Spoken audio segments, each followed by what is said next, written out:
إن الحمد لله نحمده ونستعينه ونستغفره ونعوذ بالله من شرور أنفسنا ومن سيئات أعمالنا من يهده الله فلا مضل له ومن يضلله فلا هادي له أشهد أن لا إله إلا الله وحده لا شريك له وأشهد أن سيدنا وحبيبنا محمد وعلى آله وصحبه أجمعين فيا عباد الله أوصيكم ونفسي بتقوى الله فقد فاز المتقون فقال تعالى أعوذ بالله من الشيطان الرجيم بسم الله الرحمن الرحيم يا أيها الذين آمنوا اتقوا الله حق تقاته ولا تموتن إلا وأنتم مسلمون يا أيها الذين آمنوا اتقوا الله ولتنظر نفس ما قدمت لغد واتقوا الله إن الله خبير بما تعملون صدق الله العظيم اللهم ارحمنا بالقرآن Ma'asyiral muslimin wa zumratal mu'minin, sidang jamaah Jumat rahimakumullah. Segala puji dan syukur hanya milik Allah Subhanahu wa taala. Sampai dengan detik ini Allah Subhanahu wa taala masih memberikan kepada kita kesempatan, masih memberikan kepada kita kekuatan dan kesehatan, masih memberikan kepada kita segala macam nikmat yang menyertai kehidupan di dunia ini. Yang semua itu ada batasnya, yang semua itu tidak akan kekal selama-lamanya. Setidaknya ketika kita mati maka putuslah semua nikmat-nikmat yang Allah jatahkan kepada kita di dunia ini. Dan sampai detik ini pula Allah Subhanahu wa taala masih memberikan rahmatnya kepada kita berupa hidayah, petunjuk untuk senantiasa istiqomah dalam jalan yang benar yang diridhoi oleh Allah Subhanahu wa taala, yakni dengan kita menjadi orang-orang Islam, dengan menjadi orang-orang yang beriman. Maka sebagaimana yang sudah diajarkan oleh Rasulullah sallallahu alaihi wasallam, para sahabat, para tabi'in, tabi'ut tabi'in, para ulama, para guru-guru kita semuanya, maka tidak ada pilihan lain sebagai seorang yang menerima manfaat, menerima nikmat dari sang pemberi, yakni Allah Subhanahu wa taala, maka wajib untuk kita semuanya bersyukur kepadanya. Mudah-mudahan Allah senantiasa memilih kita, memberikan kemudahan kepada kita, memberikan hidayah taufik, hidayah irsyad kepada kita, sehingga kita senantiasa berada di dalam golongan hamba-hambanya yang bersyukur. Amin Allahumma amin. Salawat dan salam semoga senantiasa tercurah limpah kepada uswatun hasanah kita, kepada qudwatun hasanah kita, contoh dan juga teladan terbaik kita semuanya, Nabi besar Muhammad sallallahu alaihi wasallam. Mudah-mudahan pula tercurah limpah kepada keluarganya, para sahabatnya, dan seluruh umatnya insyaallah, termasuk kita semuanya. Amin Allahumma amin. Tidak lupa selanjutnya khatib berwasiat kepada diri sendiri dan juga jamaah di Masjid Asy-Syifa ini khususnya, serta kaum muslimin dimanapun berada pada umumnya. Marilah senantiasa kita meningkatkan iman dan takwa kita kepada Allah Subhanahu wa taala.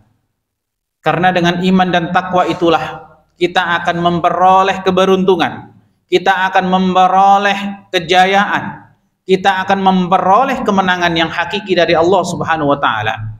Baik itu kebahagiaan di dunia ini, dan terlebih lagi adalah cita-cita kita yang paling tinggi, kebahagiaan di akhirat, dengan kemudian Allah ridho kepada kita, memberikan rahmat yang sangat besar kepada kita, yakni memasukkan kita ke dalam jannahnya. Amin Allahumma amin. Ma'asyiral muslimin wa zumratal mu'minin rahimakumullah. Hidup di dunia ini sesungguhnya kita hanya menunggu saja. Yakni kita adalah menunggu kematian kita. Dan yang kedua adalah sebenarnya dari waktu ke waktu setiap harinya adalah kita menunggu waktu-waktu sholat 5 waktu setiap harinya. Menunggu sang muadzin mengumandangkan azannya, memanggil kita semuanya untuk melakukan sholat wajib, sholat fardu 5 waktu yang sudah menjadi fardu ain untuk kita kaum muslimin yang mukallaf. Jamaah yang dirahmati Allah Subhanahu wa taala. Bahkan Rasulullah sallallahu alaihi wasallam sering sekali sampai sedih, sampai galau ketika menunggu waktu sholat, menunggu waktu azan. Bahkan sampai mundar-mandir bertanya kepada Bilal bin Rabah misalnya, kapan azannya, kapan azannya. Dan ketika Bilal bin Rabah radhiyallahu anhu mengumandangkan azan, begitu luar biasa wajah Rasulullah, sangat bahagia, bahkan bisa sampai menangis karena kebahagiaan yang luar biasa. Ini salah satu teladan dari Rasulullah bahwa hidupnya ini adalah menunggu waktu sholat. Sholat yang pertama, sholat yang kedua, dari duhur sampai asar, asar ke maghrib, maghrib ke isya, isya ke subuh, dan seterusnya. Yang kemudian pada saat sekarang ini kita melihat, kita ataupun kebanyakan manusia, kebanyakan di antara kita, yang kita tunggu-tunggu adalah bukan waktu sholat. Yang kita tunggu-tunggu adalah bukan waktu bagaimana kita berkomunikasi kepada Allah Subhanahu wa taala. Barangkali yang kita tunggu-tunggu adalah kapan saya gajian, kapan saya mendapatkan uang, kapan saya mendapatkan cuan, dan seterusnya dan seterusnya.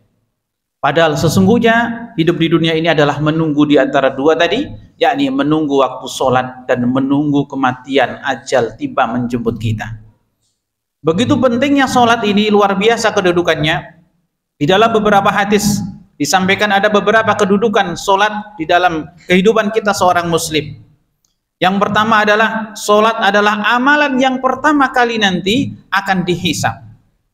Rasulullah sallallahu alaihi wasallam mengatakan dalam hadisnya, inna awwala ma yuhasabu bihil abdu yaumal qiyamati min amalihi sholatuhu fa in sholahat faqad aflaha wa anjaha wa in fasadat faqad khaba wa khasara wa in intaqada min faridatihi syai'un qala rabbu tabaraka wa ta'ala unzuru hal li'abdi min tatawwu fayukmalu biha man taqasa minal faridah thumma yakunu sa'iru amalihi ala dhalik wa fi riwayatin thumma az-zakah mislu dhalik thumma tukhadhul a'mal hasaba dzalik. Sesungguhnya amal hamba yang pertama kali akan dihisab pada hari kiamat kelak adalah salatnya. Apabila salatnya baik, maka dia akan mendapatkan keberuntungan dan keselamatan. Apabila salatnya rusak, dia akan menyesal dan merugi. Jika ada yang kurang dari salat wajibnya, Allah tabaraka wa taala mengatakan, lihatlah apakah pada hamba tersebut memiliki amalan sholat sunnah tatawwu, maka sholat sunnah tersebut akan menyempurnakan sholat wajibnya yang kurang. Begitu juga dengan amalan-amalan yang lainnya seperti itu. Dalam riwayat lain dikatakan kemudian zakat akan diperhitungkan seperti itu. Kemudian amalan lainnya akan dihisab seperti itu pula. Jamaah yang dirahmati Allah Subhanahu wa taala. Kemudian kedudukan sholat yang berikutnya adalah bahwa sholat ini adalah tiang agama. Sholat ini adalah tiang Islam ini. Dalam salah satu hadis, Rasulullah Shallallahu Alaihi Wasallam mengatakan, Rasul amri al-Islam, wa amuduhu as-sholat, wa dirwatu sanamihi al-jihad. Pokok perkara adalah Islam, tiangnya adalah sholat, dan puncak perkaranya adalah jihad. Di dalam hadis yang lain yang sering kita juga mendengar, as-sholatu imaduddin, sholat adalah tiang agama. Bagaimana sebuah bangunan bisa berdiri kalau tidak ada tiangnya? Maka sangat penting kedudukan tiang. Dan tiang ini adalah segala sesuatu yang menegakkan, bukan hanya kemudian kalau kita fahami orang-orang Jawa misalnya ada soko guru, ada tiang 4 tiang ya, sebelah utara, sebelah timur, selatan ataupun barat misalnya, 4 penjuru itu, bukan hanya itu, tetapi segala sesuatu yang menegakkan bangunan itu.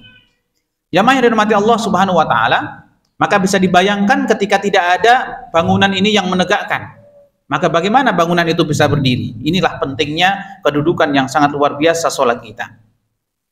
Kemudian yang ketiga, sholat adalah merupakan perkara terakhir yang hilang dari manusia. Dari Abu Umamah Al-Bahili, ia berkata Rasulullah Shallallahu Alaihi Wasallam bersabda, tali ikatan Islam akan putus seutas demi seutas. Setiap kali terputus, manusia akan bergantung pada tali berikutnya. Yang paling awal terputus adalah hukumnya, dan yang terakhir sekali akan putus adalah sholat. Bisa kita bayangkan, ketika kita endolan ataupun kita pegangan tali itu, yang tali ini adalah sambung menyambung seutas demi seutas. Ketika tali yang kita buat pegangan ini putus, kita akan berpegangan dengan tali berikutnya, dan tali yang terakhir itu adalah sholat. Maka kalau sholat ini sudah, tali yang terakhir ini putus, kita akan berpegangan apa lagi? Tidak ada pegangan lagi. Jamaah yang dirahmati Allah Subhanahu wa taala, berikutnya sholat adalah akhir wasiat dari Nabi Muhammad sallallahu alaihi wasallam. Dari Ummu Salamah radhiyallahu anha mengatakan bahwa di antara wasiat terakhir Rasulullah sallallahu alaihi wasallam adalah beliau mengatakan as-salata wa ma malaktu aymanukum. Jagalah salat kalian, jagalah salat kalian, dan jagalah budak ataupun orang-orang yang membutuhkan bantuan di antara kalian. Kemudian Allah Subhanahu wa taala memuji orang yang mengerjakan salat, dan juga sekaligus Allah juga mencela orang-orang yang tidak mengerjakan sholat. Bahkan Allah mencela orang yang sholatnya tidak bagus, tidak baik. Sebagaimana contoh ketika kita membaca surat di dalam juz 30 ada surat yang berbunyi ara'aital ladzi yukadzibu biddin fadzalikal ladzi yad'ul yatim wa la yahuddu ala ta'amil miskin fawailul lil musallin. Dalam surat Al-Maun ini Allah kemudian mencela orang-orang yang lalai dalam sholatnya. Kita sholat tetapi lalai, tidak khusyuk, ataupun kita tidak memperhatikan sholat kita, tidak berpengaruh terhadap kehidupan kita. Kita ya sholat tetapi juga kita berbuat kerusakan. Bahkan seperti itu dicela, apalagi orang yang tidak mengerjakan sholat. Kemudian kedudukan berikutnya lagi, sholat adalah merupakan rukun Islam yang paling utama setelah dua kalimat syahadat. Setelah seorang itu masuk Islam dengan mengucapkan kedua kalimat syahadat, maka berikutnya yang harus dia lakukan adalah mengerjakan sholat 5 waktu, sholat fardu 5 waktu. Meskipun orang itu kemudian barangkali belum tahu bagaimana sholat yang benar, maka setelah dia mengucapkan kalimat syahadat, dia sudah berkewajiban untuk melaksanakan sholat. Maka bagaimana caranya? Dia harus kemudian belajar mengikuti orang-orang yang sholat. Dan barangkali untuk orang yang demikian, yang paling aman adalah dia sholat berjamaah di masjid. Bunyal Islamu ala khamsin, syahadati an la ilaha illallah wa anna muhammadan abduhu wa rasuluh, wa iqamis sholah wa ita'iz zakah wa hajjul baiti wa sawmi ramadan. Islam ini dibangun atas 5 perkara, yakni yang pertama adalah 2 kalimat syahadat, bersaksi bahwa tidak ada sesembahan, tidak ada ilah yang benar untuk diibadahi, untuk disembah kecuali Allah Subhanahu wa taala, dan bersaksi bahwa Nabi Muhammad sallallahu alaihi wasallam adalah utusannya. Yang kedua adalah mendirikan sholat. Setelah 2 kalimat syahadat, maka rukun Islam yang paling utama ini adalah sholat. Kemudian berikutnya lagi, kedudukan sholat yang begitu luar biasa, urgensi eksistensinya untuk kehidupan kita di dunia ini, yakni bahwa sholat diwajibkan tanpa perantara malaikat Jibril alaihissalam. Sebagaimana sudah kita ketahui pada hari ini ataupun sekarang ini kita berada di bulan Rajab, di mana di bulan Rajab adalah salah satu dari 4 bulan yang dimuliakan di dalam Islam ini. Dan di bulan Rajab ini terjadi peristiwa Isra dan Mi'raj, yang endingnya dari peristiwa Isra Mi'raj ini adalah diwajibkannya perintah sholat 5 waktu ini. Dan kalau kita melihat di dalam sejarah bagaimana luar biasanya Rasulullah Shallallahu Alaihi Wasallam menerima perintah ini tanpa malaikat Jibril, tanpa perantara, langsung ke Sidratul Muntaha, kemudian bertemu dan kemudian diperintahkan sholat ini. Termasuk kedudukan berikutnya, kalau kita melihat Isra Mi'raj, maka sholat ini pertama kali diperintahkan oleh Allah Subhanahu wa Ta'ala adalah 50 kali sholat.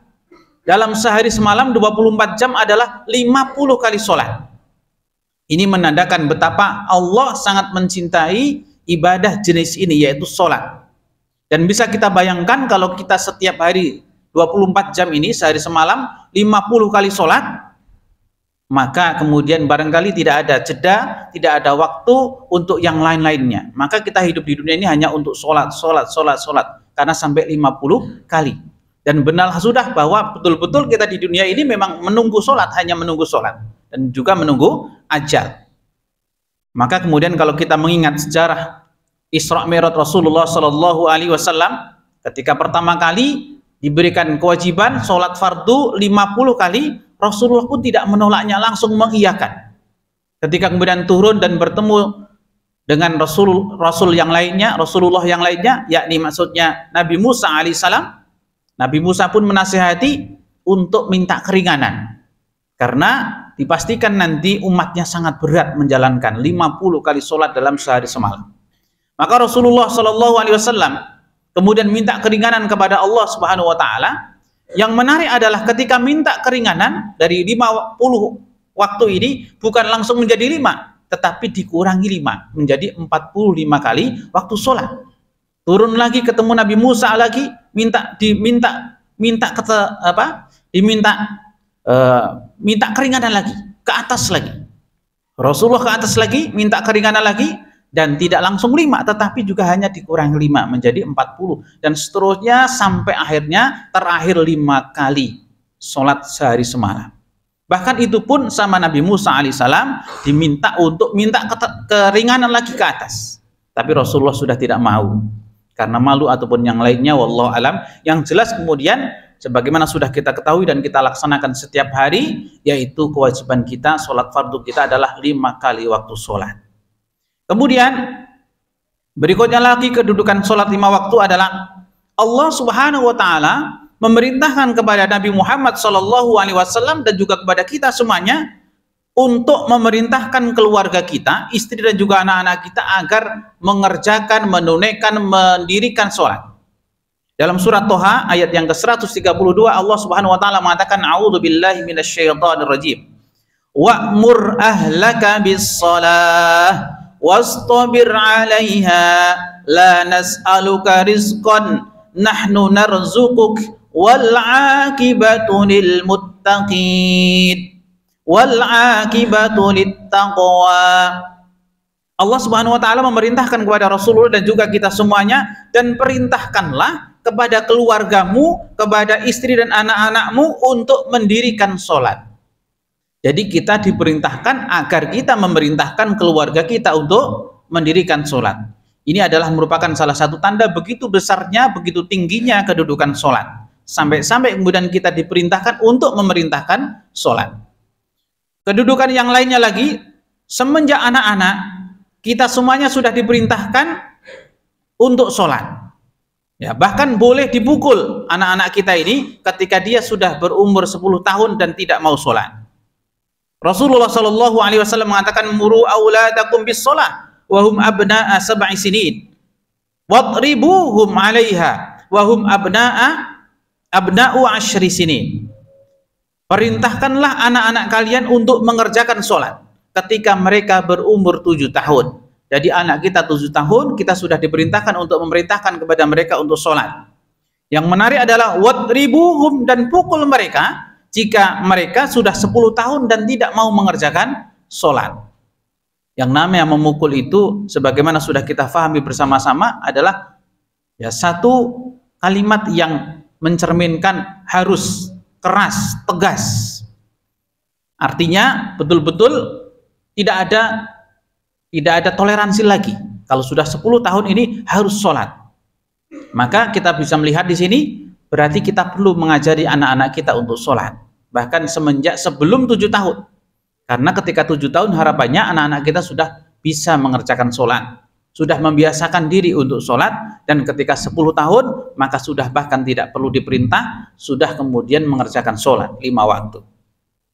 Kemudian berikutnya lagi termasuk kedudukan sholat ini adalah siapa yang tertidur ataupun lupa dari sholat, maka hendaklah ia mengqadhonya.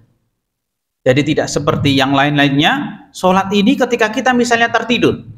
Contohnya misalnya kita malam hari tidur, kemudian bangun-bangun ini sudah siang misalnya.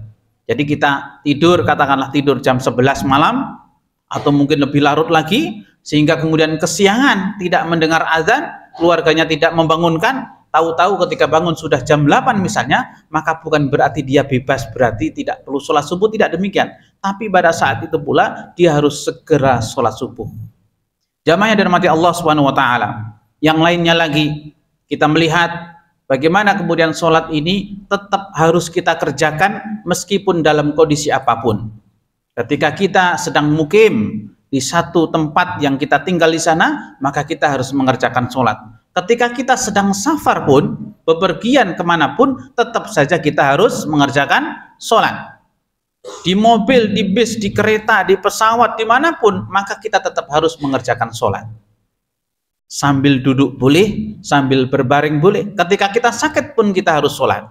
Jamaah yang dirahmati Allah Subhanahu wa taala, ini menandakan betapa tingginya kedudukan sholat 5 waktu dalam kehidupan kita seorang muslim, dan bahkan mestinya seluruh manusia demikian. Jamaah yang dirahmati Allah Subhanahu wa taala, akhirnya kita senantiasa berdoa kepada Allah, mudah-mudahan kita termasuk orang-orang yang mendirikan sholat sebagaimana doa dari Nabi Ibrahim untuk dirinya dan seluruh keturunannya agar menjadi orang-orang yang ahli sholat, orang-orang yang mendirikan sholat. Begitu pula mudah-mudahan kita, keluarga kita, istri ataupun anak-anak kita, dan seluruh keturunan kita termasuk orang-orang yang mendirikan sholat. Amin Allahumma amin. Aqulu qouli hadza wa astaghfirullah li wa lakum innahu huwal ghafurur rahim. A'udzu billahi minasy syaithanir rajim. Bismillahirrahmanirrahim. Wal 'asri innal insana lafi khusrin إلا الذين آمنوا وعملوا الصالحات وتواصوا بالحق وتواصوا بالصبر وقل رب اغفر وارحم وأنت خير الراحمين.